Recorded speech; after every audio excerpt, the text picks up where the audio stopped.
Hello all, आप सबका इस स्टीम लैब में स्वागत है। स्टीम लैब बोलने के बाद आपको क्या याद आता है? जैसे कि आपने स्टीम लैब में की हुई मस्ती और साथ में ही एक्टिविटी प्रैक्टिकल्स वो भी आपने किए होंगे, वो हुई डीआईवाई की मदद से। डीआईवाई का मतलब क्या रहता है? वो है डू इट योरसेल्फ। आप ये लॉकडाउन में मिस कर रहे हो क्या? हम आपके सामने ये डीआईवाई आज ला रहे हैं। आपके 8th स्टैंडर्ड के जो विज्ञान का बुक है उसमें एक 7 चैप्टर है, धातु एवं अधातु। उसको ही हम इंग्लिश में बोलते हैं मेटल्स एंड नॉन मेटल्स। तो आज हम उसी चैप्टर के ऊपर एक एक्टिविटी करने वाले हैं, वो भी डीआईवाई की मदद से। धातु उसके कुछ गुणधर्म रहते हैं जिसको हम इंग्लिश में प्रॉपर्टीज ऐसा बोलते हैं। तो यहाँ पे मैं आपको बताने वाली हूँ कि धातु ये कौन कौन से हैं। उसके उदाहरण मैं आपको बताती हूँ। आप सभी ने देखा होगा सोना, चांदी, एल्यूमिनियम, ये सभी धातु के ही उदाहरण हैं। धातु ये बहुत कठोर भी रहते हैं, जो हाथ से तोड़ा भी नहीं जाता, वो मुलायम भी नहीं रहते। आप कभी सोनार की दुकान में गए हो क्या? अगर गए हो तो आपने देखा होगा कि ये जो सोनार है वो तार बनाता है, जैसे कि सोने की तार, चांदी की तार, तांबे की तार, उसके ही हम तन्यता इसे बोलते हैं। वही एक धातु की प्रॉपर्टी है। अगर हम किसी धातु पर अगर हमने हथौड़ी से या दगड़ से ठोक दिया तो वो फैल के चद्दर के रूप में आ जाएगा। उसको ही हम आघातवर्धता बोलते हैं। ये भी धातु का एक गुणधर्म ही है। और आघातवर्धता इसका मतलब ये भी है कि उस धातु को अगर हमने हथौड़ी से ठोक दिया तो हम उसके पत्रे भी बना सकते हैं, जैसे कि सोने का पत्रा, लोहे का पत्रा, एल्यूमिनियम का पत्रा। तो अब मैं यहाँ पे आपको बताने वाली हूँ कि धातु के कुछ महत्वपूर्ण गुणधर्म। धातु ये ऊष्मा का संचालन करता है। Metal is a good conductor of heat. मैं आपको आपके दैनंदिन जीवन का एक उदाहरण बताती हूँ। आपकी माँ रसोई घर में खाना बनाते समय आपने देखा होगा, अगर किसी गर्म बर्तन में चम्मच रखा है और वो वैसा ही छोड़ के चली गई है, जब आप उस चम्मच के दूसरे एंड को हाथ लगाते हो तो आपको वो गर्म लगता है। क्यों? क्योंकि धातु ये उष्णता का एक एंड से दूसरे एंड तक वहन करता है। ये मैंने आपको ये दैनंदिन जीवन का उदाहरण मैंने यहाँ पे आपको बता दिया। और एक धातु का प्रॉपर्टीज़ है, वो है धातु विद्युत का भी संचालन करता है। That is metal is a good conduction of electricity. आपके घर में बिजली आती है, वो कहाँ से आती है? वो बिजली की तार से ही आती है। वो तार भी धातु की ही बनाई होती है। वही बिजली की तार एक एंड से दूसरी एंड तक बिजली का वहन ही करती है, इसलिए बिजली हमारे घर में आती है। तो यहाँ पे मैंने आपको धातु के 2 महत्वपूर्ण गुणधर्म बताए, उष्णता का सुवाहक और विद्युत का सुवाहक। उसके ऊपर ही आज हम एक्टिविटी करने वाले हैं। आपने एक गुणधर्म धातु का ये देखा है कि धातु ये विद्युत का संचालन करता है, लेकिन आपने कभी ये सोचा है क्या कि अगर हम धातु जिस माध्यम में विद्युत का संचालन करता है वो माध्यम अगर हमने चेंज किया तो धातु विद्युत का संचालन करेगा या नहीं करेगा? माध्यम मतलब अगर हम धातु पानी में डालेंगे, नमक में डालेंगे, शक्कर में डालेंगे तो वो धातु विद्युत का वहन करेगा या नहीं करेगा? आपके दिमाग में ये प्रश्न आया है? तो उसका उत्तर निकालने के लिए मैंने ये सामग्री ली है। यहाँ पे मैंने लिया है शुगर, नमक, फिर मैंने लिया है वाटर, यहाँ पे मैंने लिया है विनेगर। ठीक है, तो ये मेरे 4 माध्यम हैं जिसमें मैं चेक करने वाली हूँ कि धातु ये विद्युत का वहन करेगा या नहीं करेगा। इसलिए मैंने यहाँ पे बैटरी लिए है चेक करने के लिए, फिर मैंने एक बजर लिया है और फिर मैंने ये एक बैटरी का कनेक्टर भी लिया है। और ये सभी 4 मीडियम डालने के लिए मैंने 4 टेस्ट ट्यूब भी लिए हैं। और ये सभी जो सामग्री है ये मैं आपको जोड़ के दिखाती हूँ।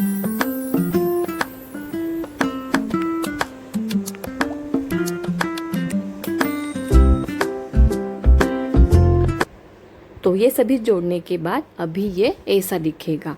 तो मैंने अभी ये 4 टेस्ट ट्यूब लिए हैं। उस 4 टेस्ट ट्यूब में पहले टेस्ट ट्यूब में मैंने वाटर, दूसरे टेस्ट ट्यूब में मैंने लिया है शुगर, तीसरे टेस्ट ट्यूब में मैंने लिया है सॉल्ट मतलब नमक, और चौथे टेस्ट ट्यूब में मैंने डाला है विनेगर।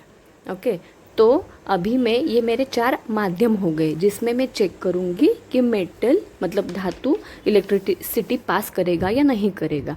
इसलिए ये चेक करने के लिए मैंने यहाँ पे लिया है एक बजर, बैटरी और ये मेटल के रॉड। आपको ये 2 रॉड यहाँ पे दिख रहे होंगे, ठीक है। तो वही मेटल के रॉड इस माध्यम में मैं डालूँगी और ये बैटरी, बजर और मेटल रॉड इस पे मैंने वायर से कनेक्शन किए हैं जो आपको यहाँ पे दिख रहे होंगे। अभी मैं क्या करूँगी, ये जो 2 मेटल के रॉड है ये हर एक टेस्ट ट्यूब में मैं डालूँगी और चेक करूँगी कि क्या होता है। तो चलिए अब देखते हैं। तो पहले मैंने यहाँ पे ये जो मेटल रॉड है ये पहले मैं वाटर में डाल रही हूँ। तो देखते हैं क्या होगा। आता तुम्हाला ह्या बजरचा आवाज ठीक है, अभी अलार्म बज रहा है, ये आपको सुनाई दे रहा होगा। तो यहाँ पे मैंने ऑब्जर्वेशन टेबल बनाया है। उस ऑब्जर्वेशन टेबल में मैंने ये 4 मीडियम लिए हैं और पहला जो माध्यम मैंने लिया है वाटर। तो मेरा सेकंड कॉलम लिखा है मैंने अलार्म और थर्ड कॉलम में मैंने लिखा है करंट। तो मेरा अलार्म बज रहा था, इसके वजह से मैंने यहाँ पे बराबर की टिक की है। और अलार्म बज रहा है, बजर बज रहा है, इसका मतलब हम ये लिख सकते हैं कि धातु पानी के माध्यम से इलेक्ट्रिसिटी पास करता है, मतलब उसमें से करंट पास होता है। इसलिए मैंने यहाँ पे बराबर की टिक की है, ठीक है। तो अभी मेरा सेकंड सॉल्यूशन जो है वो शुगर, मतलब सेकंड माध्यम में यहाँ पे मैंने लिया है शुगर। तो आगे अब चेक करते हैं कि क्या होगा। तो ये मेटल रॉड मैंने यहाँ पे इस शुगर में डाला है, तो आपको कोई भी आवाज़ नहीं सुनाई दे रहा होगा, ठीक है। तो अब हमारा ऑब्जर्वेशन टेबल हम कैसा कंप्लीट करेंगे। मेरा अलार्म नहीं बज रहा है, इसलिए वजह से मैंने क्रॉस टिक की है। और अलार्म नहीं बज रहा है, इसका मतलब ये हो सकता है कि करंट भी पास नहीं हो रहा है। तो हम ये बोल सकते हैं कि धातु ये शुगर के माध्यम से इलेक्ट्रिसिटी का वहन नहीं करता है, ठीक है। अब मेरा तीसरा सॉल्यूशन मैं यहाँ पे लेती हूँ, मतलब सॉल्ट। तो अब हम चेक करते हैं कि सॉल्ट में अगर हम मेटल रॉड डालेंगे तो क्या होगा। अभी ये मेटल रॉड में यहाँ पे नमक में डाल रही हूँ। तो यहाँ पे ये आप निरीक्षण कर रहे होंगे कि बजर नहीं बज रहा है। तो अब हम हमारा ऑब्जर्वेशन टेबल कैसा कंप्लीट करेंगे। हमारा अलार्म नहीं बज रहा है, इसके वजह से मैंने क्रॉस टिक किया है। और करंट भी पास नहीं होगा, इसकी वजह से मैंने क्रॉस टिक किया है। मतलब हम ये बोल सकते हैं कि धातु सॉल्ट के माध्यम में से इलेक्ट्रिसिटी का वहन नहीं करता है, मतलब उसमें से करंट पास नहीं होता है। अब हमारा चौथा सोल्यूशन हम लेंगे विनेगर। अब विनेगर में हम ये मेटल रॉड डाल के देखेंगे कि क्या होता है।